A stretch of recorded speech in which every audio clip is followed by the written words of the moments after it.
Hello, जय हिंद, नमस्कार। आप सभी का बहुत बहुत स्वागत है आज की वीडियो में। आज हम R O A R O के हिंदी के प्रीवियस ईयर पेपर को लाए हैं। इसको जो है पूरा सॉल्व करवाएंगे, तो आप लोग इस वीडियो को अच्छे से देखिएगा और अपनी तैयारी को जो है चेक करिएगा कितना आपका, कैसी आपकी तैयारी रही है। तो चलिए स्टार्ट करते हैं इस वीडियो को।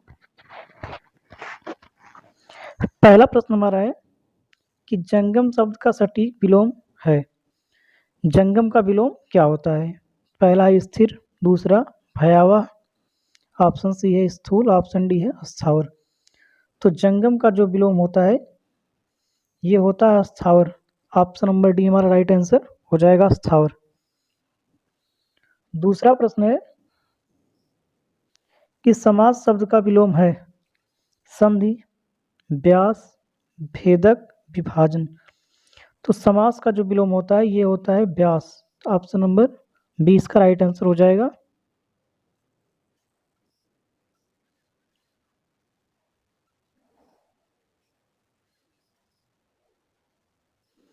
अगला प्रश्न हमारा है तीसरा, निम्नलिखित में से विलोम शब्द का अशुद्ध युग्म है। किसका इसमें अशुद्ध युग्म है ये बताना है। पहला दिया है अधा, ऊपर, आघी, अनग। अगला है अधिकतम का अत्यल्प, ईसत का अलम। तो इसमें जो इसका अशुद्ध है ये हो जाएगा ऑप्शन नंबर बी हमारा, अघी और अनग। ये अशुद्ध युग्म हो जाएगा, बाकी सब सही है इसमें।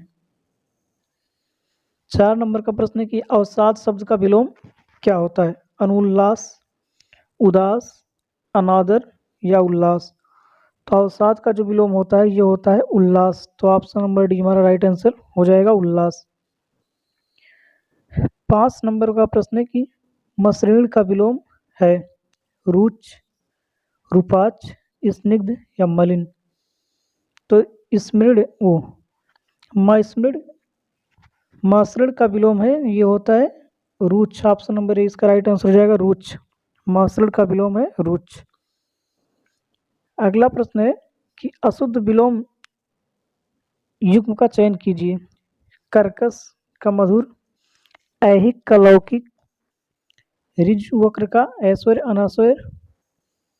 तो इसका राइट आंसर हमारा हो जाएगा जो ऐहिक का अलौकिक, ये हो जाएगा ऑप्शन नंबर बी इसका राइट आंसर हो जाएगा।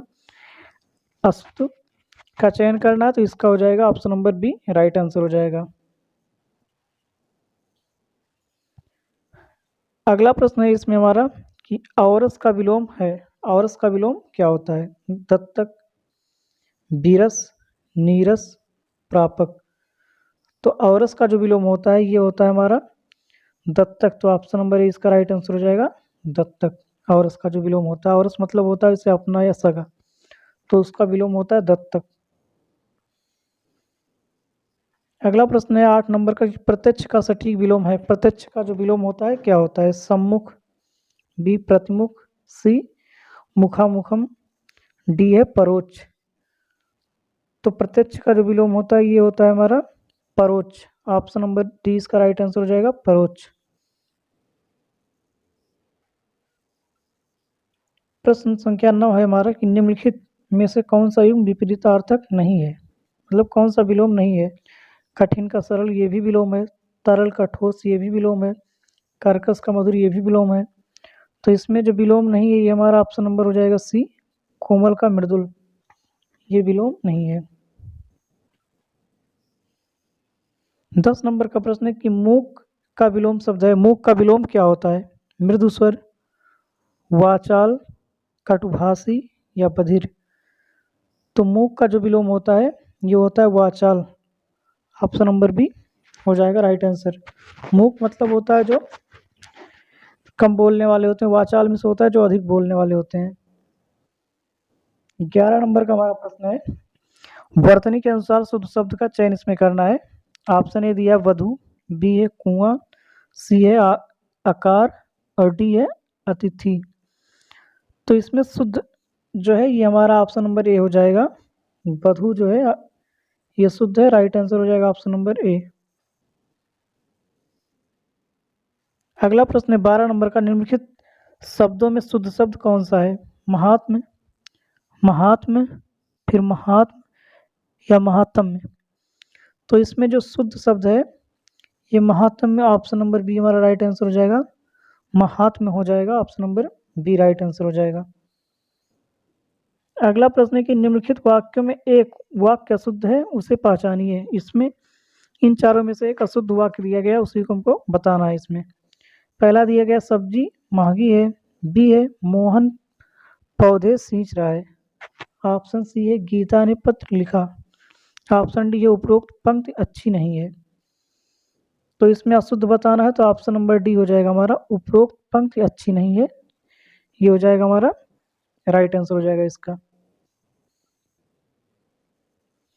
14 नंबर का प्रश्न है कि व्याकरण का ज्ञान रखने वाले व्यक्ति के लिए प्रयुक्त होने वाले शब्द की शुद्ध वर्तनी है। इसमें जो व्याकरण का ज्ञान रखता है, व्याकरण ऑप्शन बी है व्याकरणी, सी है व्याकरण और डी है व्याकरणज्ञ। तो जो व्याकरण का ज्ञान रखने वाला व्यक्ति होता है उसको व्याकरण बोलते हैं, ऑप्शन नंबर सी इसका राइट आंसर हो जाएगा। ये इंपॉर्टेंट है, कई एग्जामों में जो है ये पूछा भी गया, पूछा भी जाता है। अगला प्रश्न है कि निम्नलिखित शब्दों में शुद्ध वर्तनी वाला शब्द कौन सा है। इसमें से शुद्ध वर्तनी किसका है, अच्छोहिणी, अच्छोहिणी या अच्छोहिणी, अक्षोहिणी। तो इसमें हो जाएगा ऑप्शन नंबर बी, अच्छोहिणी जो है ये राइट आंसर हमारा हो जाएगा, अच्छोहिणी। अगला प्रश्न है 16 नंबर का कि उच्छिष्ट का उपयुक्त विपरीतार्थक शब्द है। इसका विपरीतार्थक शब्द बताना है। इसमें पहला है अनुच्छिष्ट, अनुभक्त, अखाद्य या अभक्ष। तो इसका जो विपरीतार्थक शब्द होगा ये हो जाएगा अनुच्छिष्ट, ऑप्शन नंबर ए इसका राइट आंसर हो जाएगा। उच्छिष्ट का अनुच्छिष्ट हो जाएगा विलोम। 17 नंबर का प्रश्न है कि निम्नलिखित में से शुद्ध वर्तनी वाला शब्द कौन सा है। अनुग्रहित, अनुग्रहित, अनुग्रहित, अनुग्रहित। तो इसका ऑप्शन नंबर सी हमारा राइट आंसर हो जाएगा। इसका जो शुद्ध वर्तनी है अनुगृहीत इसको लिखा जाता है, ऑप्शन नंबर सी इसका राइट आंसर हो जाएगा, अनुगृहीत। अगला प्रश्न है 18 नंबर का, निम्नलिखित वाक्यों को ध्यानपूर्वक पढ़कर दिए गए कूट के अनुसार उत्तर इसमें देना है। संजीव ने मिठाई और पापड़ खाए। अगला है सीतांशु ने दूध और रोटी खिलाई। सी है श्याम ने बैल और घोड़ा मोल लिए। डी है तुमने रुपए दिया।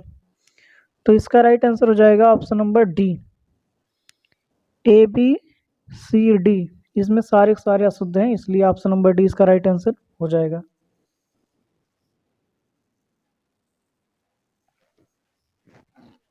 अगला प्रश्न 19 नंबर का कि आपको चाहिए था कि आप रोगी को देख आए। इस अशुद्ध वाक्य का शुद्ध रूप में क्या होगा, इसका शुद्ध रूप क्या होगा। तो इसका शुद्ध रूप हमारा हो जाएगा कि आपको चाहिए था कि आप रोगी को देख आते। आपको चाहिए था कि आप रोगी को देख आते, ऑप्शन नंबर सी इसका जो है राइट आंसर हो जाएगा हमारा। इसी तरह के प्रश्न जो है पूछे जाते हैं हिंदी में, तो आप लोग जो है अच्छे से इसको तैयार कर लीजिएगा। इसमें अगला है 20 नंबर का, निम्नलिखित वाक्य में शुद्ध वाक्य इसमें बताना है। व्यवसाय के लिए मुझे आपकी सहायता उपेक्षित है। बी है महारानी लक्ष्मीबाई महाराज गंगाधर राव की महिषी थी। और सी है कुछ लोग मिष्ठान के प्रिय होते हैं। और डी है वे ग्राम जनता को जगाने के लिए प्रयासरत हैं। तो इसका जो शुद्ध वाक्य हो जाएगा ऑप्शन नंबर बी इसका राइट आंसर हमारा हो जाएगा कि महारानी लक्ष्मीबाई गंगाधर राव की महिषी थी। तो ऑप्शन नंबर 20 का राइट आंसर हो जाएगा। 21 नंबर का प्रश्न है कि स्वेद से उत्पन्न होने वाला के लिए एक शब्द है। जो स्वेद से उत्पन्न होता है उसके लिए एक शब्द बताना। ऑप्शन में स्वेदज, बी अंडज, सी है उष्मज और डी है द्विज। तो इसका राइट आंसर हो जाएगा हमारा ऑप्शन नंबर ए, स्वेदज इसको बोलते हैं एक शब्द में जो स्वेद से उत्पन्न होने वाला होता है। अगला प्रश्न है कि परित्यक्ता शब्द का प्रयोग होता है। परित्यक्ता शब्द का प्रयोग किसमें होता है। उस स्त्री के लिए जिसका पति मर गया हो, उस स्त्री के लिए जिसके पुत्र पति हो, या उस स्त्री के लिए जो पति के द्वारा छोड़ दी गई हो। ऑप्शन डी है उस स्त्री के लिए जो पर पुरुष से प्रेम करती हो। तो इसका हमारा हो जाएगा right answer option number C जो है, उस स्त्री के लिए इसको प्रयोग करते हैं। इसका जो पति के द्वारा छोड़ दी गई हो उसे परित्यक्ता शब्द का उसके लिए प्रयोग करते हैं। Option number C right answer हो जाएगा। 23 नंबर का प्रश्न है कि बाएं हाथ से तीर चलाने वाला के लिए प्रयुक्त होने वाला एक शब्द है। बाएं हाथ से जो तीर चलाता है उसको क्या बोलते हैं? वाम हस्ती, वाम सर, ये है वाम उदग्र, और डी है सब्यसाची। तो ऑप्शन नंबर डी इसका राइट आंसर हो जाएगा। सब्यसाची जो है, जो बाएं हाथ से तीर चलाने वाले लोग होते हैं उनके लिए एक शब्द सब्यसाची का प्रयोग होता है।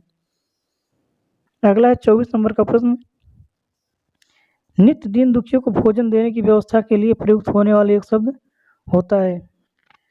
जो दीन दुखियों को भोजन देते हैं डेली, उनके लिए एक शब्द क्या होता है? सदावर्त, प्रसादी, नित्य भोजनम या आहार व्यवस्था। तो इसके लिए एक शब्द जो होता है हमारा सदावर्त होता है। ऑप्शन नंबर ए इसका राइट आंसर हो जाएगा, सदावर्त। अगला है 25 नंबर का प्रश्न, इसमें बरसात बिल्कुल न होने को अभिव्यक्त करने के लिए प्रयुक्त होने वाला उपयुक्त एक शब्द होता है। अकाल, अनावृष्ट, अनवृष्ट या अल्पवृष्ट। तो जब बरसात बिल्कुल ना होता उसको व्यक्त करने के लिए, ना होने को व्यक्त करने के लिए उसको बोलते हैं अनावृष्ट। Option number B right answer हो जाएगा। 26 नंबर का प्रश्न है, युद्ध लड़ने की उत्सुकता के भाव को अभिव्यक्त करने के लिए प्रयुक्त होने वाला एक शब्द है। जिज्ञासु, उत्कंठी, युद्धोन्मुख या युत्सा। तो इसके लिए जो एक शब्द होता है, युद्ध लड़ने की जो उत्सुकता होती है उसको हम लोग युयुत्सा बोलते हैं। ऑप्शन नंबर डी इसका राइट आंसर हो जाएगा, युयुत्सा। 27 नंबर का प्रश्न है कि जिसे कभी बुढ़ापा न आए के लिए प्रयुक्त होने वाला उपयुक्त शब्द कौन सा होगा? अमर, बी आवृद्ध, सी अजर, डी अविनाशी। तो जिसे कभी बुढ़ापा ना आए इसके लिए एक शब्द होगा अजर। ऑप्शन नंबर सी इसका राइट आंसर हो जाएगा, अजर। अगला 28 नंबर का प्रश्न हमारा है, जो किसी कार्य के संपादन में मनोयोग पूर्वक लगा हुआ हो, जो किसी कार्य के संपादन में मनोयोग पूर्वक लगा हुआ है, इस वाक्यांश के लिए प्रयुक्त होने वाला एक शब्द क्या होगा? दत्तचित्त, दत्तावधान, स्थिप्रज्ञ, स्थितप्रज्ञ, दत्तात्मा। तो इसके लिए जो एक शब्द हो जाएगा हमारा दत्त चित्त हो जाएगा। Option number A right answer हो जाएगा। जो किसी कार्य के संपादन में मनोयोग पूर्वक लगा हुआ होता है उसके लिए जो एक शब्द प्रयोग होता है दत्त चित्त, उसको बोलते हैं। Option number A right answer हो जाएगा इसका। 29 नंबर का प्रश्न है कि अप्रत्याशित शब्द के लिए कौन सा वाक्य उपयुक्त है? पहला दिया है जिसकी आशा की गई हो, बी है जिसकी आशा ना की गई हो, डी है जो अवश्य होने वाला हो, सी है जो अवश्य होने वाला हो, डी है जिसकी संभावना हो। तो इसका राइट आंसर हो जाएगा हमारा ऑप्शन नंबर बी, जिसकी आशा ना की गई हो उसको अप्रत्याशित बोलते हैं। ऑप्शन नंबर बी इसका राइट आंसर हो जाएगा। अगला प्रश्न है, जो युद्ध में स्थिर आता है उसके प्रयुक्त होने के लिए एक शब्द क्या होता है? युद्धाभ्यासी, युधिष्ठिर, युधिष्ठिर, युद्धस्थिर या युधिष्ठिर। तो ये होता है ऑप्शन नंबर डी हमारा राइट आंसर हो जाएगा, युधिष्ठिर। जो युद्ध में स्थिर आता है उसे युधिष्ठिर बोलते हैं। ऑप्शन नंबर डी इसका राइट आंसर हो जाएगा। अगला है 30 नंबर का प्रश्न, हरितकी का तद्भव शब्द है हरा, हरण, हरियाली या हर। तो हरितकी का जो तद्भव शब्द होगा ये हो जाएगा हरण। ऑप्शन नंबर बी इसका राइट आंसर हो जाएगा।